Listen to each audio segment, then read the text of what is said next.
What's going on, guys? Welcome back to the channel. Thank you for checking in. Today, I want to talk about a few things, but the most important thing being what is it that helps you qualify for working capital for your business versus what are the things that cause you to get declined?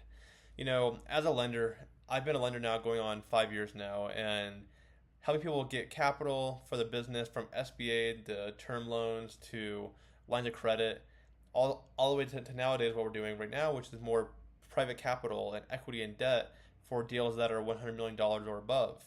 I've been on both spectrums, and we still do heavy volume of business loans. And I want to talk about the things that I see as a lender that cause business owners to not qualify.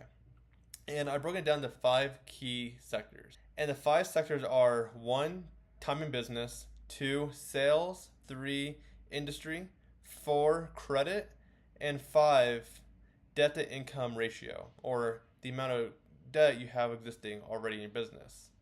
Now, these five sectors are the main things that I see if it causes a decline. And I want to go through each of these individually and give you some insights into how you can prepare and plan around these.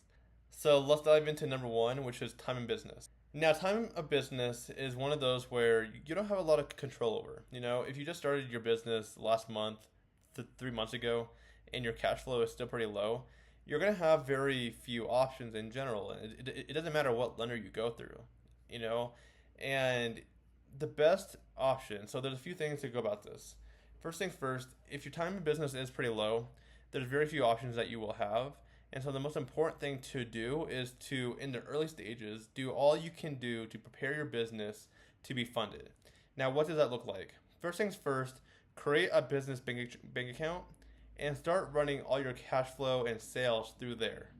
Secondly, keep at least $5,000 every single month in the account, because from a lending perspective, if they can see that every month you're keeping a certain amount of money in the account, then that means that you have a higher likelihood of paying back their loan.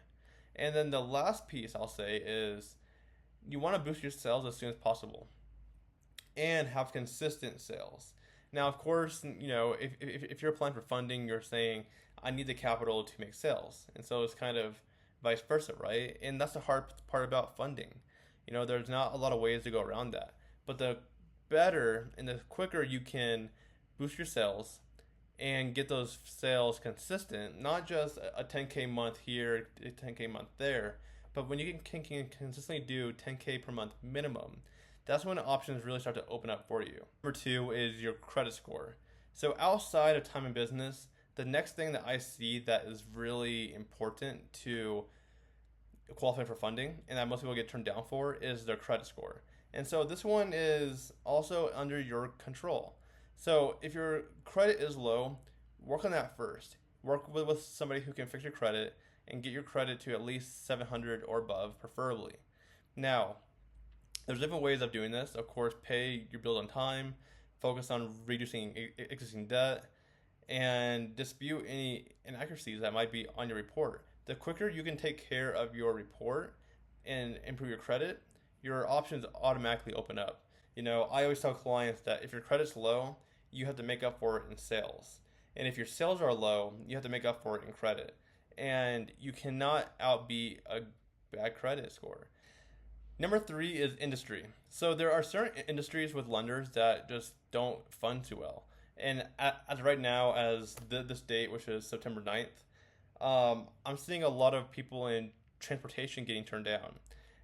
For SBA, for term loans, a lot of lenders aren't lending to transportation companies. And I believe it's because of just the current market. And so if you are in an industry that is high risk, or in the current market, the cash flows aren't consistent or there's certain volatility going on, your options for funding are going to decrease massively. And so the best way to avoid this one is to really do your research. I can tell you, working with a handful of SBA lenders and different lenders, the best way to really go about it is have backups. The easiest way I'll say, if you're in a high risk industry, is to find somebody that does have access to a lot of lenders or they specialize in that industry. so that you can qualify for funding. Sales is going to be one of the most important aspects of your business and the lifeblood of it. And so if your sales are inconsistent or if they're low, you're just not going to qualify for options. And so my rule of thumb, if you are in business, the minimum you want to be at is 10K per month. That's when options start to open up. If you're under 10K, there are going to be options, but you have to make up for it in credit, and it's just not you're not going to get too much. Now, at 10K per month is when you open up for working capital. These can be AHC loans, these can be short-term working capital loans, they can be equipment loans, and lines of credit, which most people want, open up around $15,000 to $20,000 per month, depending on your industry. So there's different qualifications, but for lines of credit, if you're in retail, if you're in manufacturing, even in construction, you can qualify for working capital lines of credit and different loans like that very quickly, around 10 to 15,000 per month, which is amazing for a lot of clients, especially in that industry. Now, sales need to be consistent. So let's go back to that topic. If your sales are up and down, and some months are good, some months are bad, your odds of qualifying for what you want is going to be very difficult. And so I do recommend before applying and before trying to apply for what you need, make sure that you're in a position financially in your business that you can be qualifying and consistent in your sales monthly. And that's going to help out your odds a lot. Number 5 reason a lot of people get turned down for funding is their existing debt. So this one I just experienced this last week. One of our clients, he really wants to apply for just a short-term working capital loan just to pay for his employees and the marketing expenses. But he already has about $50,000 out in debt, and his income is right around $30,000 per month. Now, it doesn't seem like a lot, but that the income ratio is almost 40%, and that's way too high. And ideally, you want to keep your debt to income under 15%. And the better you can do that, the better you're going to qualify. And so always be taking care of your debt, and that's going to make a big difference in your qualifications. Thank you guys for watching. This was a really short video. I just really wanted to talk about working capital and the things that I'm seeing right now when it comes to not qualifying. If you have any questions about business or capital, please reach out. But thank you guys for watching. Leave a like, leave a comment, and I'll talk to you guys soon.